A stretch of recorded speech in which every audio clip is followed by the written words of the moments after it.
Nakakaalarma na sa ngayon ang presensya ng China sa West Philippine Sea, hindi lang dahil sa pinuputakti na ng mga Chinese militia vessels at mga China Coast Guard vessels ang ating mga katubigan doon, kundi pati na rin ang mga lumalaking artificial islands. Nakakabahala ng sobra ang mga artificial islands na ito dahil para na rin itong base militar ng China at kayang abutin ng mga fighter jets na nakaistasyon doon ang mga syudad sa Pilipinas sa iilang minuto lamang, kaya malaking banta ito sa seguridad ng bansa.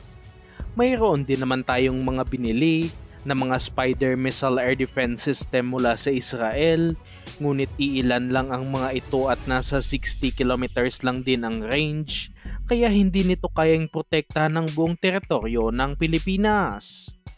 At sa bagong statement na inilabas ng ating Pangulo, palapit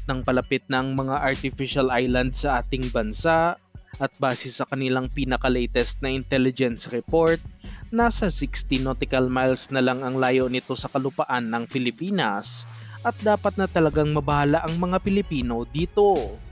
Nangako naman si Pangulong Marcos na hindi isusuko ang ating teritoryo at nakapokus ng ating government sa pagpapalakas ng hukbong sandatahan, kaya tinaasan nila sa 283 billion pesos ang defense budget sa susunod na taon mula sa 205 billion pesos ngayong taon lamang. At sa bagong balita, nag-anunsyo ang ating Pangulo na tuluyan na ngang nag-umpisa ngayong linggo ang joint patrol sa pagitan ng Estados Unidos at Pilipinas sa West Philippine Sea bilang pagpapakita ng lakas laban sa pwersa ng China doon. Makikita sa video na ito na magkasamang nagpatrolya ang mga FA-50 fighter aircraft ng Philippine Air Force at mga F-15 Air Superiority Fighter ng Estados Unidos, kasama na rin ang iba pang aircraft ng dalawang bansa. Makikitang armado ang ating mga fighter jets ng AIM-9L Sidewinder missiles, kaya hindi lang ito basta-bastang mag-iikot lamang dahil nakahanda ding mag-intercept ang ating mga fighter aircraft. Ayon sa mga eksperto, napilitan na talaga ang Pilipinas na magsagawa ng joint patrols kasama ang Amerika dahil na rin naging sunod-sunod na ang insidente sa West Philippine Sea at patuloy na lumalaki ang kanilang pwersa sa ating mga katubigan, kaya kailangan na ring magpakitang lakas ng ating hukbong sandatahan. Hindi lang din mga fighter jets ang ipinadala ng Pilipinas, kundi kasama na rin dito ang 3 warships ng Philippine Navy at mga Super Tucano light attack aircraft. Ngunit sa mga sitwasyon na ito, makikita na talaga na dapat nang dagdagan ng Philippine Air Force ang kanilang mga fighter jets dahil mabilis maluluma ang ating mga FA-50 kapag ito ang palaging gagamitin sa air patrol sa West Philippine Sea. At dahil nga sa tinaasan na ang pondo ng AFP para sa susunod na taon, paniguradong mapipirmahan na ang multi-role fighter project ng ating Air Force at kahit saan sa JAS 39 Gripen na offer ng bansang Sweden o hindi kaya ang mga F-16 na inoffer sa atin ng Estados Unidos o hindi kaya mga bagong FA-50 Block 20 fighter jets ay magiging malaking tulong na sa ating Philippine Air Force. Dapat na talagang bilhin ito ng bansa dahil simula pa noong 2018 pinag-uusapan ang proyektong ito at hindi natin pwedeng iasa sa ibang bansa kahit na mismo sa Amerika ang pagdepensa sa ating sariling teritoryo. Dapat ring dagdagan ng ating mga air defense system katulad ng Spider o hindi kaya bumili pa ng mas may mahabang range na klase ng air defense system katulad na lang ng IRIS-T ng Germany na inoffer rin sa ating Philippine Air Force noon.